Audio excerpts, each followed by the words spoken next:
விதவையின் கண்ணீரை கண்டீங்கப்பா. அளவுகளை ஏங்கி கேட்டீங்கப்பா. அண்ணாளின் ஜெபத்தை கேட்டீங்கப்பா. நாங்கள் நன்றி சொல்லுகிறோம். நாங்கள் நன்றி சொல்லுகிறோம். இன்றைக்கு எங்கள் ஆராதனை நீங்கள் சுரந்த வாசனையை நாங்கள் நம்புகிறோம்ப்பா. நன்றி சொல்லுகிறோம். அப்படி வச்சாமை கதை தட்டி நன்றி சொல்லுகிறோம். நன்றிப்பா, நன்றி சொல்லுகிறோம். நன்றி கர்த்தாவே, நன்றி நன்றிப்பா. நேசிக்கும் நல்ல ஆண்டவரே, நல்ல வேலைக்காய் ஸ்தோத்திரம் அப்பா. நாங்கள் இன்னும் அதிகமாக பாதத்தை கிட்டி சேர்ந்த பிள்ளைகளா, இன்னும் உங்களோட கருத்தை பிடித்து நடக்கிற பிள்ளைகளா மாற்றுங்கப்பா. நீங்க வருகிற பொழுது ஆண்டவரே எங்களை நீங்க தெரியாது, நீ யார் என்று கேட்டுடக்கூடாது. உம்மோட பறந்து செல்ல நாங்கள் ஆயத்தம் உள்ள பிள்ளைகளை எங்கள் ஒவ்வொருவரையும் மாற்றுங்க. இயேசுவின் நாமத்தில் ஜெப ஆவியங்கள் கட்டப்படுங்கப்பா. ஜெபிக்கிற பிள்ளைகளை எங்களை மாற்றும் இயேசுவின் நாமத்தினால். ஆண்டவரே வரப்போறான வார்த்தையை சுமந்து வர மகனுக்கா ஜெபிக்கிறேன். பேசுங்கப்பா, நாவோடு நாவாயிருந்து பேசுங்க. நீ தெரியாத ரகசியங்களை எடுத்து வைக்கிற மகனை மாற்றுங்கப்பா. அவனை மறைத்து வெளிப்படுறது நன்றி சொல்லுகிறோம். இயேசுவின் மூலம் ஜெபம் பிதாவே, ஆமென்.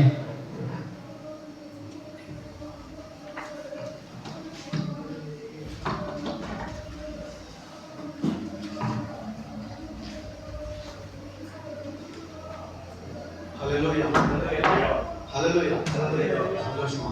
ஆமென். ஹல்லேலூயா, ஹல்லேலூயா. கர்த்தர் நல்லவர். ஆமென்.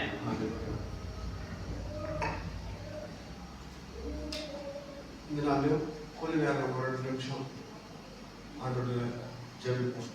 நடந்து கொண்டிருக்கிற சூழ்நிலைகளை ஆண்டோட சமூகத்தில் வச்சு தேசங்களுக்குள்ள அநேக காரியங்கள் யுத்தங்கள் நடந்து கொண்டிருக்கிறதுல அந்த தேசத்துல இழந்து போயிருக்கிற பிள்ளைகள், குடும்பங்கள், ஒவ்வொருவரும் இன்னைக்கு இருக்கிற அந்த நிலைமைகள் ஆண்டவர் மாற்றும்படி, தேசத்துல ஒரு பெரிய சமாதானத்தை ஆண்டவர் தரும்படி, இந்த காலை வேளையில அந்த யுத்தங்கள் எல்லாம் கர்த்தர் ஓய பண்ணி தேசத்துல ஒரு பெரிய சமாதானத்தை ஆண்டவர் தர வேண்டும். ஹல்லேலூயா. எங்கேயோ நடக்கிறது இல்லை, ஒரே ஒரு கொண்டு இங்கே போட்டா கத்தார் முடியுது, நம்மளும் முடியுது. ஹல்லேலூயா. அதனால காரியங்கள் வருகிறதற்கு முன்பதாய் ஆண்டவருடைய சமூகத்துல சபையாய் அந்த ஜனத்துக்காய் அந்த யுத்தங்களை கர்த்தர் ஓய பண்ணணும், அந்த இடத்துல சமாதானம் உண்டாக வேண்டும் என்று சொல்லி எல்லாரும் ஒருமனப்பட்டு இந்த வேலையை நாம் ஜெபிப்போம். கர்த்தருடைய சமூகத்தில் நீங்கள் இந்த காலை வேளையில் உங்கள் சத்தத்தை உயர்த்தும் பொழுது கர்த்தர் எல்லா காரியங்களையும் மாற்றி போட அவர் வல்லமையோடு இருக்கிறார். ஹல்லேலூயா. ஒருவரை நினைச்சு கொள்ளுங்க, ஒவ்வொரு இருதயத்துல அந்த ஜனத்தோடு கூட நாம நின்னா நம்மளுடைய வாழ்க்கையில எப்படிப்பட்ட பாரம் இருக்கும், அந்த பாரத்தோடு கூட இன்னைக்கு ஆண்டவருடைய சமூகத்துல நாம் ஜெபிக்க போகிறோம்.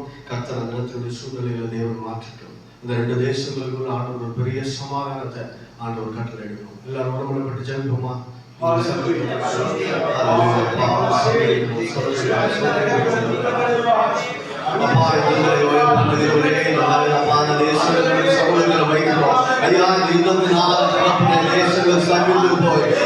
ஒன்றும் அறியாத ஜனங்கள் சம்பித்துக் கொண்டிருக்கிற அன்றைய சூழ்நிலைகளை தேவன் மாற்றி உணவுகளை இழந்து, அன்றைய குடும்பங்களை இழந்து, உறவுகளை இழந்து, ஐயா அநாதைகளாய் தெருவில் அன்றைய உலாவிக் கொண்டிருக்கிற ஆகாரம் இல்லாதபடி எவ்வளவோ காரியங்களை நன்மையாய் செஞ்சவர்கள் இன்னைக்கு ஒன்றுமே இல்லாதபடிக்கு இருபத்தினால ஐயா ஜனங்கள் சம்பித்திருக்கிற எல்லா சூழ்நிலைகளை தேவன் மாற்றினார். வார்த்தை சொல்லுகிறது, அப்ப அந்த கடைசி நாட்கள சத்தத்தை நீங்கள் கேட்கிறீர்கள். அதே மதமா எல்லா இடங்களில ஆண்டவரை நாங்கள் கேட்டுக்கொண்டிருக்கிறோம். ஐயா இந்த நேரத்தில் ஒரு பெரிய சமாதானத்தை என் தேவன் கட்டளையிடும்படியாய் அப்பா நாங்கள் ஜெபிக்கிறோம். பெற்றோரை இழந்த பிள்ளைகளுக்காய் ஆண்டவரே, அப்பா தகப்பனை குடும்பத்தை இழந்து நிற்கிற ஒவ்வொருவருக்காயும் இந்த வேலை நாங்கள் ஜெபிக்கிறோம்ப்பா. ஆண்டவரே ஆகாரம் இல்லாதபடி கஷ்டப்படுகிறவர்களுக்கு இந்த வேலை தேவன் ஆகாரத்தை கொடுத்து அப்பா அந்த பிள்ளைகளை நடத்தும்படியாய் இந்த வேலை ஜெபிக்கிறோம். ஆண்டவரே ஆளுகிற தலைவர்களுக்கு தேவன் நல்ல ஞானத்தை கொடுங்கப்பா. ஆண்டவரே இது வீணான காரியம், ஒருவரை ஆண்டவரை தகப்பனே பெருமை பாராட்டுகிற காரியம் அல்ல. ஜனங்கள் அந்த இடத்தில் அமைதிப்படுகிறது என்கிற உணர்வை கர்த்தர் இந்த வேலையில கொடுங்க. ஞானமுள்ள ஆவியானவர் அப்பா இந்த வேலையில் அந்த இடத்துல 2 நாடுகளுடைய அதிகாரிகள் இல்ல அப்பா நீ கிரியை செய்யும்படியாய் ஆண்டவரை நீ பேசும்படியாய் இந்த வேலையில ஜெபிக்கிறோம். இதற்கு விரோதமாய் போராடுகிற எல்லா பொல்லாத ஆவியின் கிரியைகள், எல்லா வல்லமைகள் இந்த காலை வேலையில இயேசுவின்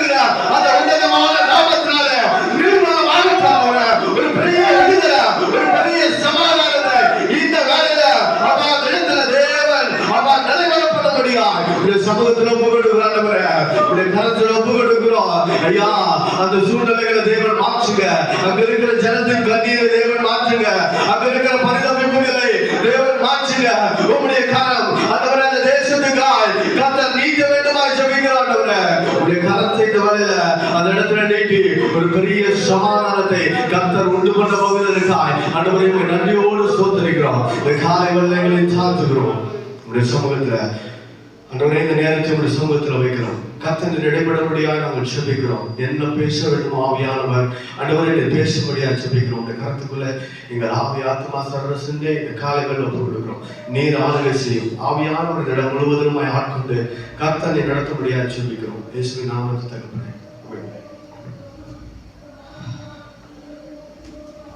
ஹல்லேலூயா. இந்த காலை வேளையிலும் வசனத்தை வாசிப்போம். ரோமர்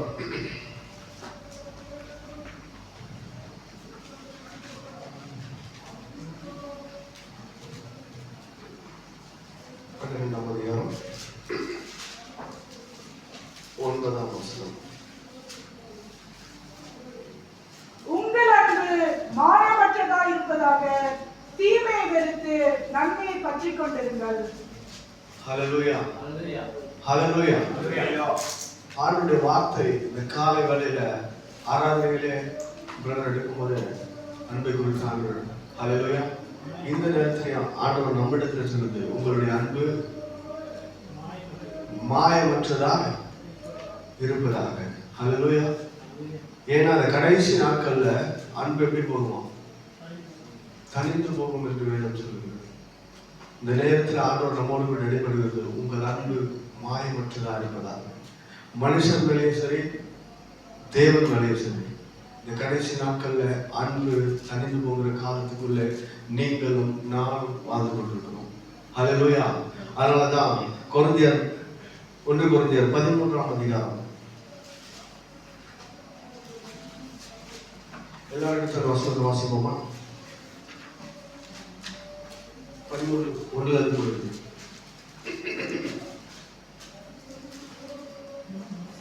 நான் மனுஷர் பாஷைகளிலும் தூதர் பாஷைகளிலும் பேசினாலும் அன்பு எனக்கு இராவிட்டால் சத்தமிடுகிற வெண்கலம் போலும். முதலாம் வசனம் சொல்றது எப்படி இருக்குதா?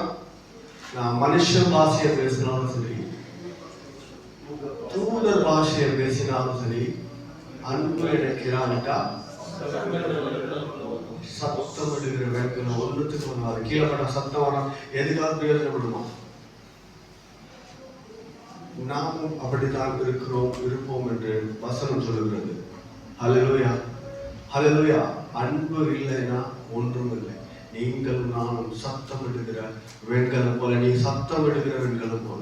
என்னதான் ஹல்லேலூயானாலும் சரி என்னதான் அந்நிய பாஷையில பேசினாலும் சரி என்ன பண்ணாலும் சரி அன்பு இல்லைன்னா ஒன்றும் இல்லை. ஹல்லேலூயா. அந்த வசனத்துடைய அடுத்த வசனத்தை வாசிப்போம். ஓசை என்கிற கைச்சாலம் போலவும் இருக்குமா? ஃபர்ஸ்ட் அன்பு. அடுத்து நான் தீர்க்க தரிசன வார்த்தையை உரைக்கிறவனா இருந்தாலும் சகல ரகசியங்களையும் அறிவையும் அறிந்தாலும் மலைகளை பெயர்க்கத்தக்க விசுவாசம் உள்ளவனா இருந்தாலும் உனக்கு எவ்வளவு பெரிய விசுவாசம் இருந்தாலும் அன்பு இல்லைன்னா என்ன ஒன்றுமில்லை. நீ அந்நிய பாஷை பேசினாலும் அன்பு இல்லைன்னா ஒன்றும் இல்லை. ஞானத்தை உணர்கிற காரியங்கள் என்னென்ன பேசினாலும் அன்பு இல்லைன்னா ஒன்றும் இல்லை. ஹல்லேலூயா. 3ஆவது வசனம்.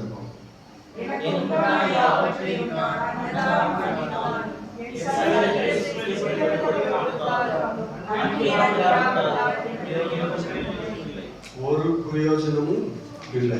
என்கிட்ட இருக்கிறது என்னதான் கொடுத்தாலும் நான் காணிக்கை கொண்டு போய் இந்த சபையில அந்த சபையில எந்த சபையில நீ கொடுத்தாலும் எந்த ஊழியக்காரனுக்கு நீ தான தர்மம் பண்ணாலும் அன்பு உனக்கு இல்லை என்றால் ஒன்றும். காலையிலேயே ஆராதனை வேலையில ஆண்டவர் பேசினார். ஒருவர் என்ன பண்ணுங்க? எத்தனை பேர் பண்ணீங்க? ஆண்டவர் இருதயத்தை பார்க்கிறவர், மனுஷன் முகத்தை பார்க்கிறான். இங்க இருந்து சொல்றவனாலே அல்ல, கீழே இருந்து பார்க்கிறவனாலே அல்ல. கர்த்தர் இருதயத்தை பார்க்கிற. எவ்வளவு பெரிய கசப்பால் உங்கள் இருதயங்களிலே இருந்திருந்தாலும் தேவனை ஆராதிக்கும் போது அவருடைய சமூகத்திலே வந்திருக்கும் பொழுது நாம இருதயத்தை ஆண்டவர் பார்க்கிறோம். ஹல்லேலூயா, ஹல்லேலூயா. இந்த காலையில அடுத்த வசனத்தை வாசிப்போம்.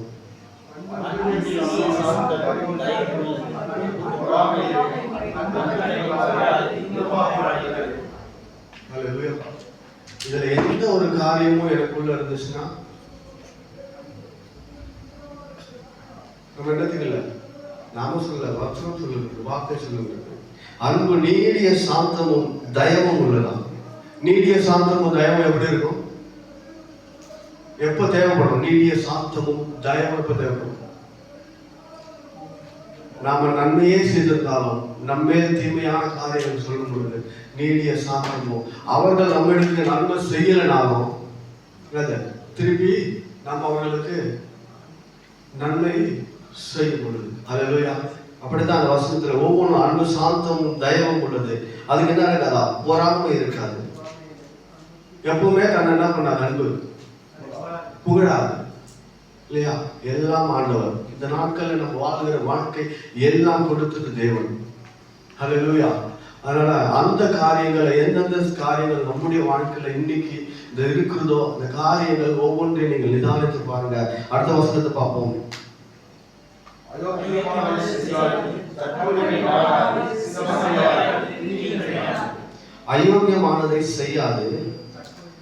தற்பொழிவை நாடாது, சினமடையாது, தீங்கு நினையாது. ஹல்லேலூயா. பாருங்க, தற்பொழிவை நாடாது, தீங்கு நினையாது, அயோக்கியமானதை செய்யாது.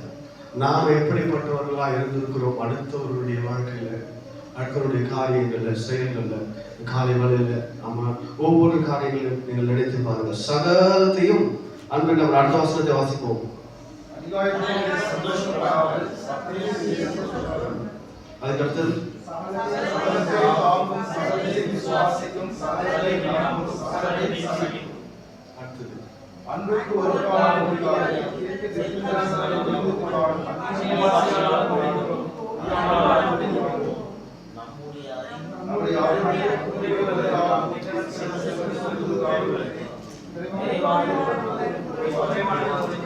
நிறைவானது வரும் பொழுது குறைவானது ஒழிந்து போகும். அந்த நிறைவான அன்பு நமக்குள்ள வரும் பொழுது இதை சொல்லப்பட்ட எல்லா குறைவுகளும் என்ன பண்ணும்? ஆட்டோமேட்டிக்கா வெளியே போகும் இல்லையா? ஆமாவா இல்லையா? இந்த நாட்கள் ஆண்டவர் நம்மோடு கூட இடைபெறுகிற காரியம், இந்த காலை வேளையில உங்களுடைய அன்பு மாயமற்றதா இருப்பதாக. ஹல்லேலூயா. நம்முடைய அன்பு இந்த நாட்கள்ல எப்படிப்பட்டதா இருக்குது? தேவனுடைய வார்த்தையை கேட்கிறதுல, ஆண்டவரை ஆராதிக்க நான் கிளம்பி வர்றதுல, ஆண்டவரை ஆராதிக்கிறதுல, செபிக்கிறதுல, எல்லா காரியங்கள்ல நான் தேவன் மேல் எப்படிப்பட்ட அன்பை வச்சிருக்கிறேன், நான் தேவன் மேல் எப்படிப்பட்ட காரியங்கள், எப்படிப்பட்ட உணர்வுகள் என்ன பண்றேன் இன்னைக்கு வச்சிருக்கிறேன். ஆண்டவர் அநேக காரியங்கள் நீங்க பார்க்கலாம் வேதத்துல. ஆண்டவர் ஒவ்வொரு காரியத்துல ஒவ்வொரு மனுஷங்களை ஆண்டவர் அனுபவித்திருப்பார். அளவுக்கு அதிகமான அன்பை ஆண்டவர் என்ன பண்றார்? ஒவ்வொருவருக்கும் கொடுப்பார். நீங்க பாத்தீங்கன்னா ரெண்டு பேர், அவங்க பழைய ஏற்பாட்டு காலம், புதிய ஏற்பாட்டு காலத்தில் ரெண்டு விதமா இவங்க வேத வசனங்களை பார்க்கும் பொழுது, கதைகளை பார்க்கும் பொழுது ரெண்டு விதமா பார்க்கலாம். ஒருவர் கீழ்ப்படியாமல் போறவர், இன்னொருவரை அந்த கீழ்ப்படியாமல் போனவர்களுக்கு அப்படி ஆப்போசிட்டா பாத்தீங்கன்னா அவர்களும் அதே போல காரியங்களை செஞ்சிருப்பாங்க. ஆனால் தேவனுடைய அன்பு அவர்களை கட்டி இழுக்கும்படி ஆண்டவர் என்ன பண்றாரு? இரக்கத்தையும் கிருபையும் அவருடைய அன்பையும் அவர்கள் மேல் வைத்து அவர்களை அவருக்குள்ளே கொண்டு வருகிறது ஆண்டவர் விசேஷித்த காரியம். ஹல்லேலூயா. சவுலை பாருங்க, தாவீதை பாருங்க, ஏசாவை பாருங்க, யாக்கோபை பாருங்க. ஹல்லேலூயா. இப்படி ஒவ்வொரு காரியங்களை நீங்கள் எடுத்து பார்த்தீங்கன்னா ஒவ்வொன்றையும் ஒருவன் கீழ்ப்படியாமல் கொண்டிருப்பான். அது ஆண்டவர் எப்படி, இன்னொருவரும் அதே நிலைமைகளுக்குள்ள தான் போவாங்க, அதே காரியங்களுக்குள்ள தான் போவாங்க. அவர்களை மீட்டு தேவன் எடுப்பார். ஏன்னா பழைய ஏற்பாட்டு காலத்தினுடைய கட்டளைகளையும் புதிய ஏற்பாட்டு காலத்தில் ஆண்டவர் தன்னுடைய சரீரத்தின் ரத்தத்தை கொடுத்து மீட்டவர்களை எப்படி தேவன் மீட்கிறார் என்பதை நீங்க நிறைய காரியங்களை பார்க்கலாம். இந்த காலை வேளையிலும் எஸ்தர் புஸ்தகத்திலிருந்து வாசிப்போம். எல்லாருக்கும் தெரிஞ்ச கதை. ஹல்லேலூயா. ஆமா இல்லையா? எல்லாருக்குமே தெரியல எஸ்தரை பத்தி. ரெண்டு ஸ்திரீகளை நீங்கள் அந்த இடத்துல பார்க்கலாம். ஒண்ணு அகாசுர ராஜாவுடைய முதல் மனைவி பேர் என்ன? ஐயா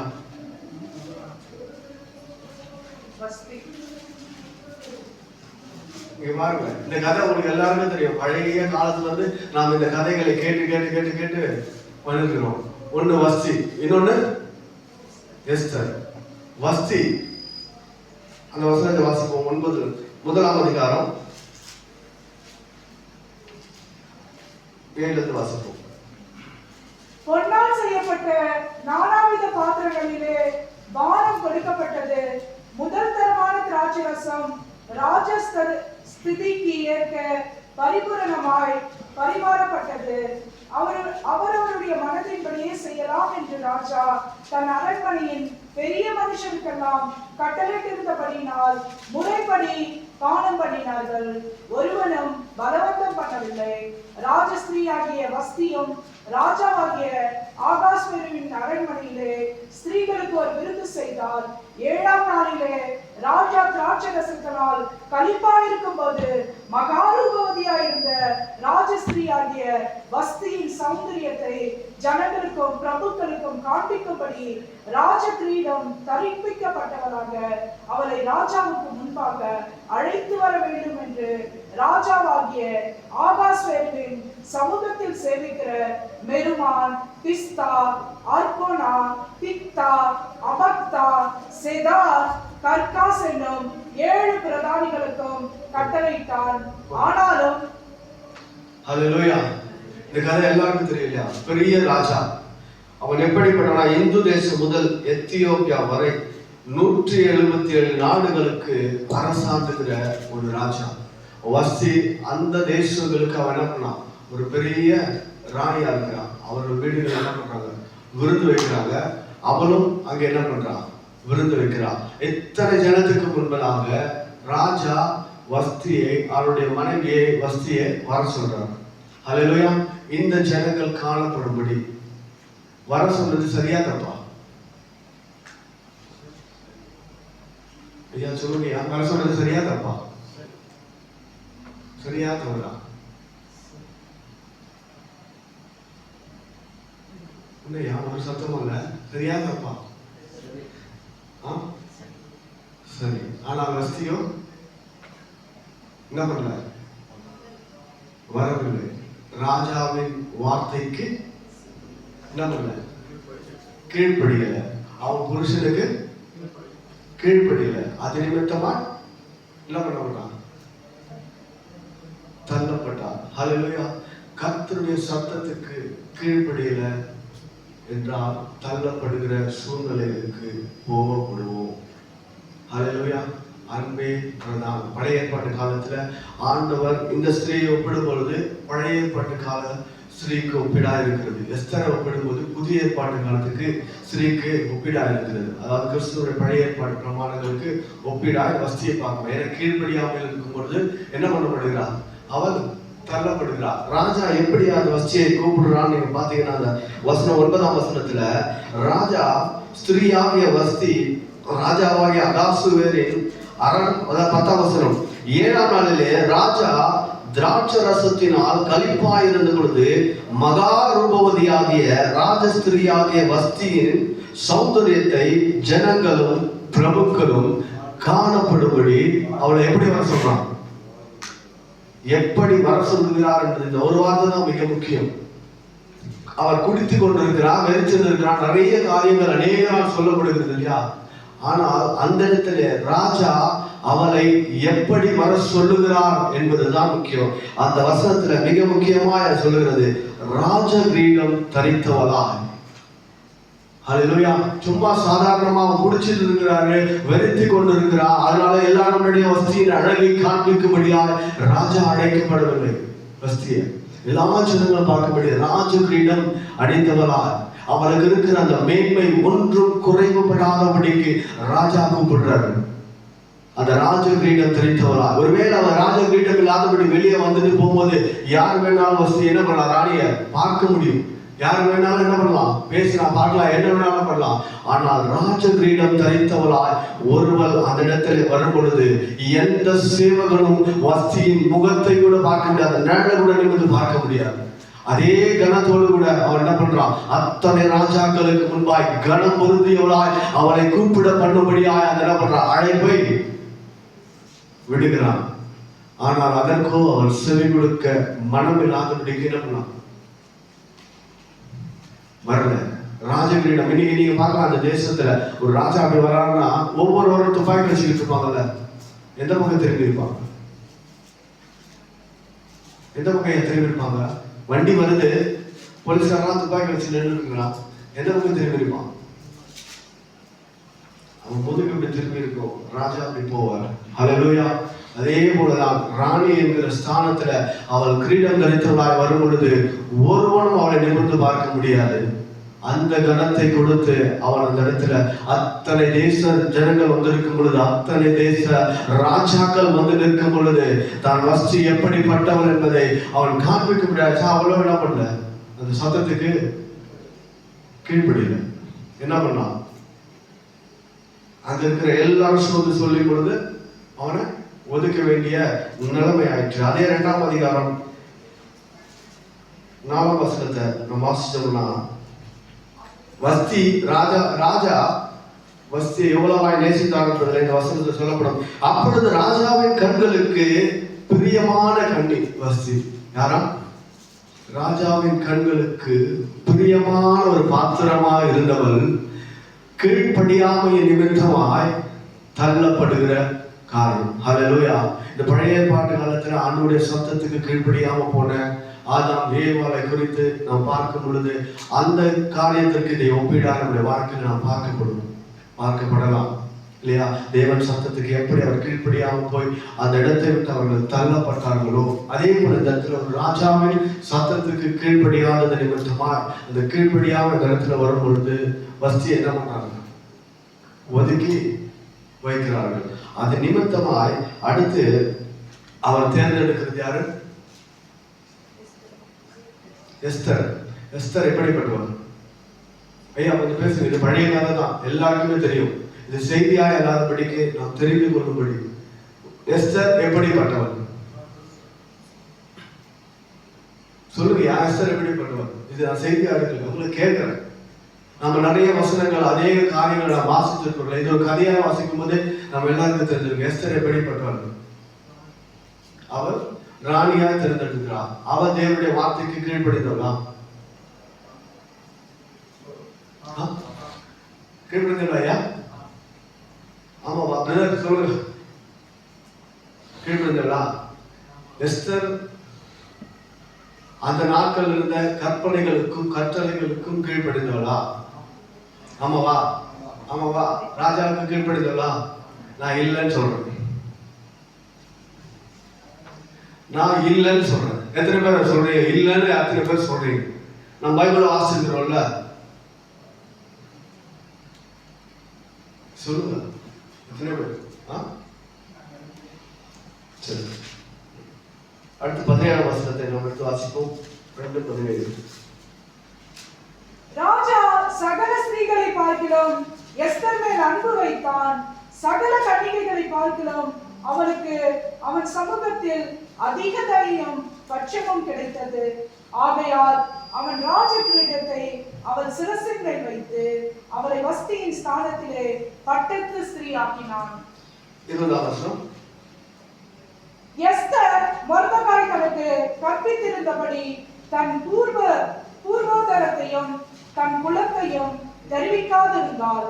எஸ்தர் மொர்தெகாய் இடத்திலே வளரும்போது அவன் சொற்கேட்டு நடந்தது போல இப்பொழுதும் அவன் சொற்கேட்டு நடந்து வந்தாள்.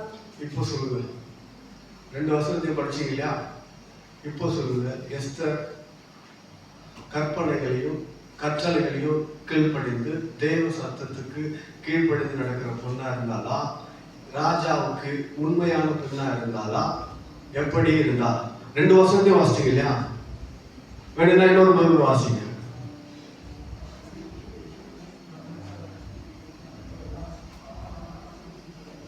ராஜா சகல ஸ்திரீகளை பார்க்கிலும் யார் அதிகமா நேசித்தாரா? எஸ்தரை அதிகமாய் நேசித்ததினாலே அவளுக்கு வஸ்தியின் ஸ்தானத்தை ராஜா கொடுக்கிறார். அப்ப ராஜா எவ்வளவு பிரியமாய் எஸ்தரின் மேல் இருந்தார் என்பதை இந்த இடத்துல இந்த வசனம் காண்பிக்குது. அல்லேலூயா. அப்போ அவ்வளவு பிரியமா இருக்கிற ராஜாவுக்கு எஸ்தர் உண்மையுள்ளவளா இருக்க வேண்டுமா வேண்டாமா? தான் யார் என்பதை அவள் ராஜாவிற்கு சொல்லிதானே இருக்கும். சொன்னாளா? சொல்லல. அல்லேலூயா. சொன்னாளா? தன் தகப்பன் கற்பித்தபடியே ராஜாவுக்கு முன்பாக போய் என்ன பண்ணான்? நின்னான். தான் யார் என்பதை மறைத்தவன். அங்க வஸ்து என்ன பண்ணான்?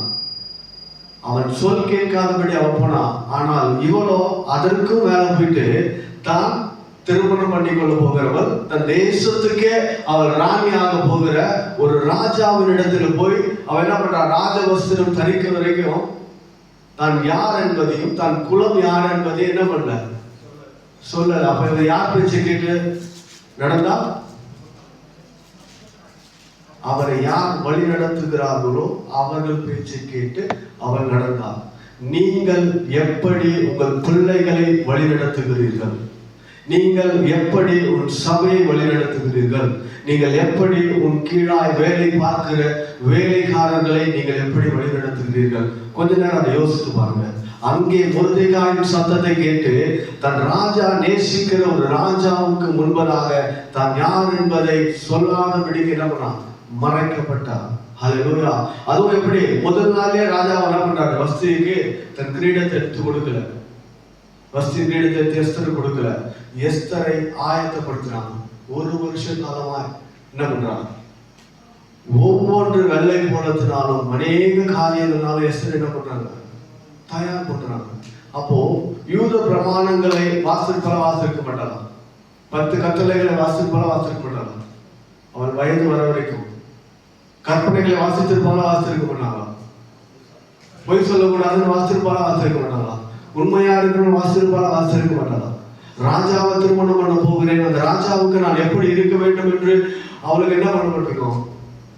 மனுஷன் சொல்ல கேட்கிறனாலும் அந்த பிரமாணங்களை அறிந்திருக்கிறவள் தானே, கட்டளைகளை கடைபிடிக்கிறவள் தானே, யூத குலத்திலிருந்து வந்தவள் தானே. ஆமாவா இல்லையா? அவளுக்கு தெரிஞ்சிருக்குமா தெரிஞ்சிருக்கா? எல்லாவற்றையும் மீறினவள் எஸ்தர். ஹல்லேலூயா. ஒரு மனுஷனுடைய சொல் கேட்டு அவன் சொன்ன பிரகாரமாய் போயிட்டு தன்னை நேசிக்கிற ஒரு ராஜாவின் இடத்திலே தான் யார் என்பதை மறைத்தவள். ஹல்லேலூயா. தன்னுடைய நிலைமையை மறைத்தவள். ஹல்லேலூயா. அப்படியாய் கூட அந்த இடத்துல ராஜா அவளை உண்மையாய் நேசிக்கிறார். ஒரு வருஷ காலம் அவர் ஆயத்தப்படுத்துறாங்க. ராஜாவுக்கு இப்படியெல்லாம் இருக்கணும், வெள்ளை போலத்தில் அவருடைய சரீரங்கள், அவருடைய காரியம் எல்லாத்தையும் என்ன பண்றாங்க? ஆயத்தப்படுறாங்க. அவன் இருதயமோ எதற்கு நேராய் ஆயத்தப்படல? ராஜாவுக்கு நேராய், உண்மைக்கு நேராய் இருதயம் என்ன பண்ணல? ஆயத்தப்படுத்தல. ஏன்னா அன்பு இல்லை. ஹல்லேலூயா. அன்பு இல்லை. ராஜா அன்பு நிமித்தமாய் அவள் என்ன பண்ணார்? எல்லாரும் பார்க்கல ரூபவதியா பார்த்தாரு. அவள் மனதுக்கு ஏற்றமாய் பார்த்தாரு, அவளை கொடுத்தாரு. இன்னைக்கு தேவனும் அப்படிதான். நாம் அநேக காரியங்களை உண்மை இல்லாத பொழுதுறோம். நம்முடைய வாழ்க்கையில அநேக ஆசீர்வாதங்களை கர்த்தர் உண்மையிலே என்பதை வச்சிருக்கிறார். ஹல்லேலூயா. ஆமாவா இல்லையா? அநேக காரியங்கள், அநேகருக்கு கொடுக்கப்படாத காரியம், தகுதியே இல்லாதவன் அந்த இடத்துல தகுதிப்படுத்தி அந்த ராஜா அவன் மேல் அன்பு வைத்தது போல இயேசு கிறிஸ்து உண்மையிலும் என்மேலும் அப்படிப்பட்ட அன்பை வைத்திருக்கிறார். எந்த விதத்திற்கும் நீங்களும் நானும் தகுதியற்றவர்கள். ஹல்லேலூயா. ஆமாவா இல்லையா? நீங்கள் நானும் தகுதியற்றவர்கள். எந்த விதத்துல தகுதி இல்லாதவர்களை கர்த்தர் தகுதிப்படுத்தி ஒவ்வொரு சின்ன சின்ன காரியத்தை ஒன்னிடத்திலும் என்னிடத்திலும் ஆண்டவர் கொடுத்திருக்கிறார். அதுல நீங்கள் எப்படிப்பட்டவர்களாய் நாம் பிரயோஜனப்படுத்துறோம். ஹல்லேலூயா. ஒவ்வொரு சிறு காரியமா இருந்தாலும் கர்த்தர் நம்ம இடத்திலே கொடுத்திருக்கிற காரியம், அந்த காரியத்துக்கு எனக்கு எந்த தகுதியும் இல்லை. நான் ஜெபிக்கிறது நிமித்தமா, இல்லை ஒருவேளை படிப்பு நிமித்தமா, இந்த தேசத்துக்கு என்னை விட அதிகமா எல்லா காரியத்திலும் மேன்மையா இருக்கிறவர்கள் எல்லாம் கர்த்தர் புறம்பாக்கி உன்னையும் என்னையும் கர்த்தர் தெரிந்து கொண்டிருக்கிறார்னா அவருடைய சமூகத்துல இன்னும் நாம் உண்மை இல்லாதவர்களாய் தெரிந்து கொண்டிருக்கும் பொழுதே கர்த்தர் நம்ம கிருபையும் தயவையும் ஆண்டவர் வைத்திருக்கிறவரா இருக்கிறார். எப்படி ராஜாவுடைய கிருபை அந்த தயவும் எஸ்தருக்கு முன்பாய் அந்த செங்கோலை அவர் நீட்டினாரோ அவ்வளவுமாய் ஒவ்வொரு நாளும் கர்த்தர் உங்களுக்கு முன்பாகவும் எனக்கு முன்பாகவும் கர்த்தர் என்ன பண்றார்? அந்த செங்கோலாய் அந்த வார்த்தை ஆண்டவர் கிருபையின் வார்த்தைகளை கர்த்தர் நீட்டி கொண்டிருக்கிறார். ஹல்லேலூயா. நம்ம நினைக்கிறோம்ல, என்னுடைய வெளி தோற்றம் மேல் பார்க்கமா இந்த காரியங்களை நான் பார்க்கும் பொழுது எஸ்தர் எப்படிப்பட்டவர்களாய் காணப்படுகிறார்? வார்த்தைக்கு கீழ்ப்படுகிறவர், சத்தியத்திற்கு கீழ்ப்படுகிறவர். அல்லேலூயா. நம்ம அநேக செய்திகளை கேட்டிருப்போம் இல்லையா? ஆனால் ஆழங்களை நாம் எடுத்து வாசிக்கும் பொழுது எல்லாமே அவர் கொடுத்த கிருபை. மீறின பொழுதும் அவர் கொடுத்த கிருபை. பழைய ஏற்பாட்டு காலத்துல ஆதாமுக்கு ஏவாளுக்கு அந்த வார்த்தையை கீழ்ப்படியாம போய் அவர்கள் பாவத்துக்குள்ள விழுந்த பொழுதுல அவர்களை புறம்பாக்கினார். ஆனால் உங்களையும் என்னையும் இயேசு என்கிற உன்னதமான தேவன் வந்து தன்னுடைய சிலுவையின் ரத்தத்தை அவர் சிந்தி மீட்டெடுத்து அந்த கிருபையினால இறக்கத்தினாலே ஆண்டவர் என்ன பண்றாரு? இன்னைக்கு வரைக்கும் நமக்காய் பரிந்து பேசிக் கொண்டிருக்கிறார். அந்த தயவை நமக்கு ஆண்டவர் காண்பித்துக் கொண்டிருக்கிறார். ஹல்லேலூயா. அப்படி நீங்க பார்ப்போம் பாருங்க. அப்ப எந்த அளவுக்கு அந்த இடத்துல கண்கள் மறைக்கப்பட்டிருக்கிறது. அந்த அன்பு தெரியல, மனுஷன் மேல் வைக்கிற அன்பு. தன் தகப்பன் சொல்லிட்டான், போயாச்சு. அவ்வளவு காலமாய் அவரை ஆயத்தம் பண்ணும்போது சொல்லல. ராஜாவை ஒரு முறை 2 முறை ஆண்டவர் இடத்துல, ராஜாவின் இடத்துல விண்ணப்பம் வைப்பான். ஆனதுக்கு அப்புறம் அப்ப ராஜா அவர் வார்த்தை சொல்லுவார், எஸ்தர் உனக்கு என்ன வேணும்னு சொல்லு, என் ஆஸ்தியில பாதி வேணும்னால என்ன பண்றேன், உனக்கு நான் கொடுக்குறேன், உனக்கு என்ன வேணும். அப்பவும் அவளுடைய இருதயம் என்ன பண்ணல, சொல்லல. ஏன்? அவளை வழிநடத்தி வந்த ஒருவர் சொன்ன வார்த்தை அவளுக்கு அவ்வளவு பற்றுதலா இருந்தது, பிடிப்பா இருந்தது. ஒருவேளை இன்னைக்கு நீங்க எந்த சனத்தை வழிநடத்தி கொண்டிருக்கிறீரோ, ஒருவேளை உன் பிள்ளையை நீங்கள் எப்படி வழிநடத்தி கொண்டிருக்கிறீர்கள், எந்த குணாதிசயங்கள் நீங்கள் வழிநடத்துறீங்க. நாம் எங்க இருக்கிறோம்? ஒருவேளை தேசத்துல கடந்து இருப்பாங்க, நாம் சொல்லுகிற வார்த்தைகள் எப்படிப்பட்ட வார்த்தைகள். ஒருவேளை அக்கம் பக்கத்தில் இருக்கிறவங்க கூட பழகுகிறதுல அவர்கள் குருகுலமா சண்டை கிட்ட போடும் பொழுது நம்ம என்ன சொல்றோம்? விடு, அங்க போகாத, அதை பண்ணாத. தேவனுடைய அன்பு அதல்ல. நீங்கள் எப்படி உங்கள் பிள்ளைகளையும், நீங்கள் எப்படி உங்களுடைய சபையையும், நீங்கள் எப்படி உங்களுடைய ஊழியங்களையும், உங்கள் காரியங்களை உங்களுக்கு கீழா இருக்கிறவங்க நீங்க நடத்துறீங்களோ, அது கடைசி வரைக்கும் என்ன பண்ணும்? அப்படியே தொடர்ந்து கொண்டே வரும். நீங்கள் அன்பில்லாதவர்களாய் நடந்து கொண்டிருப்பீர்களானால், அன்பில்லாதவர்களாய் நீங்கள் கற்றுக் கொடுப்பீர்களா, உங்கள் பிள்ளைகள், நீங்கள் வருகிற சந்ததிகள் உங்களுக்கு அடுத்தடுத்தா வர்றது எப்படி வரும்? அப்படியே தான் வரும். ஹல்லேலூயா. அதனாலதான் வசனத்துல ஆண்டவர் அழகா சொல்லுங்க, அன்பு இல்லைன்னா ஒண்ணுமே இல்லை. எல்லா காரணத்துக்குமே மைய பாயிண்டா நீங்க வச்சு பார்த்தீங்கன்னா அன்புதான் பிரதானம்.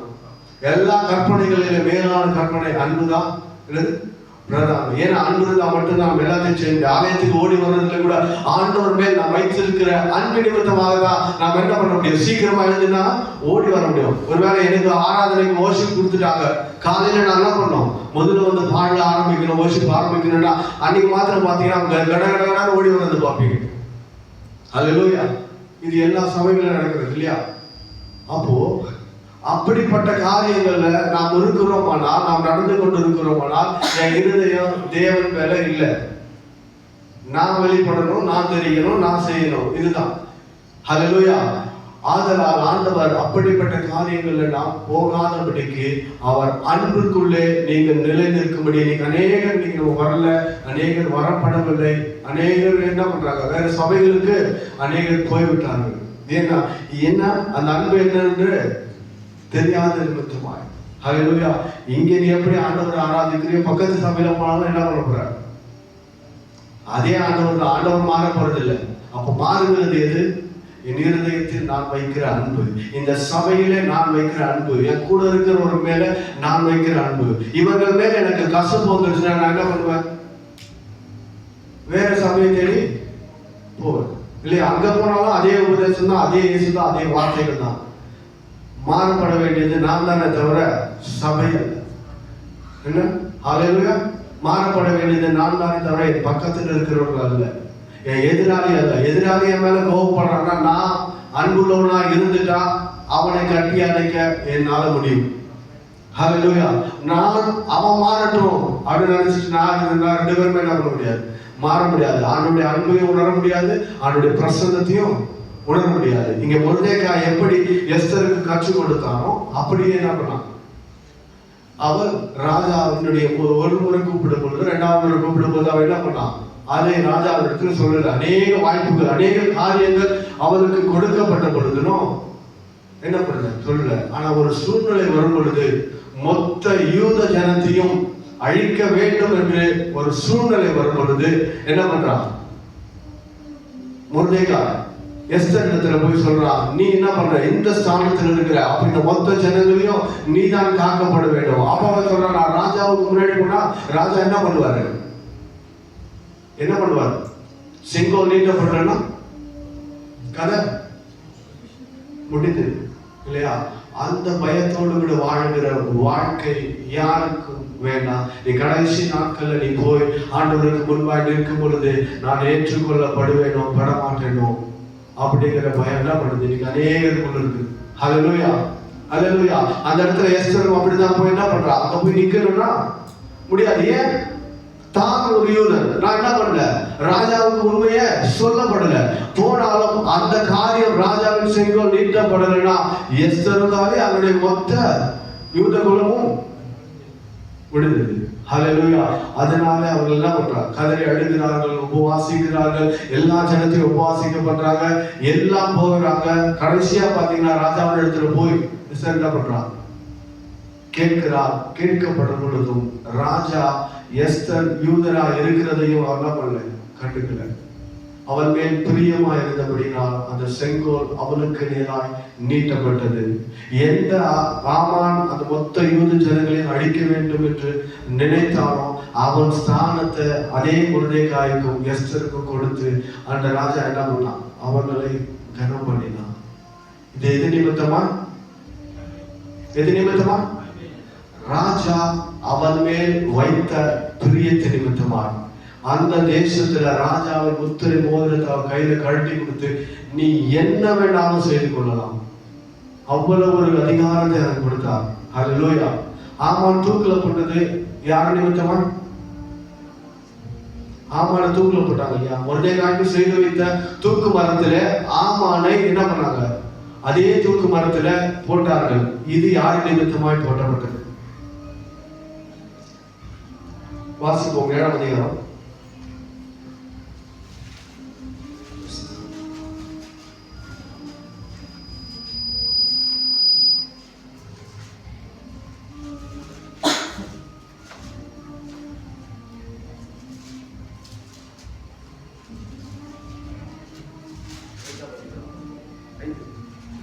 அஞ்சாம் அதிகாரம் 2ஆம் வசனம்.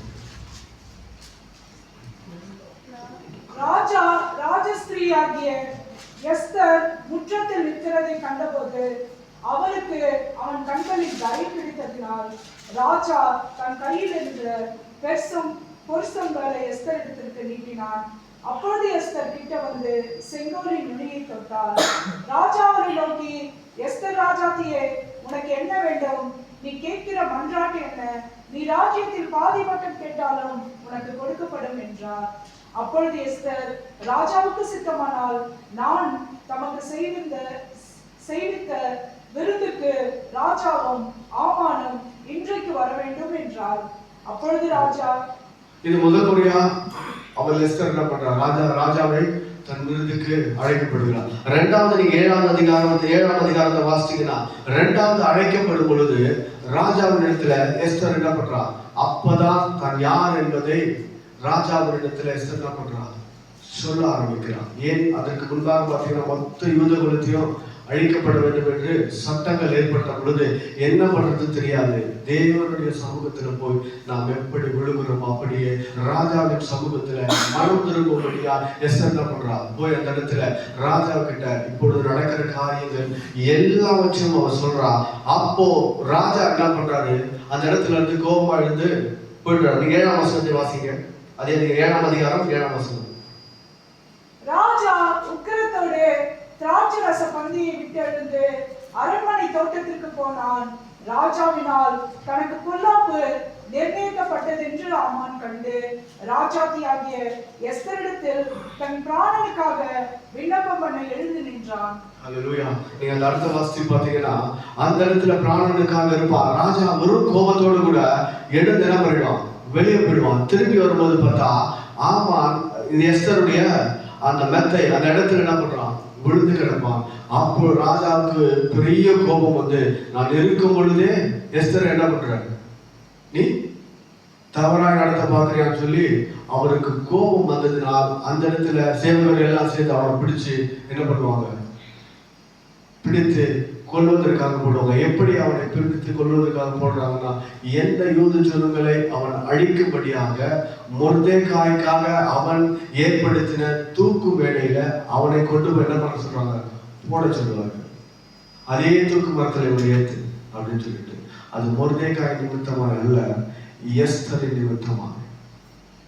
மொர்தெகாய் ராஜாவை காப்பாற்றினா, அதனால வேண்டி நீ அந்த இடத்துல போய் என்ன பண்ண, அதே காரியத்தை அவனுக்கு என்ன பண்ணும், ஆமானுக்கு கொடுக்கணுன்றது இல்லை.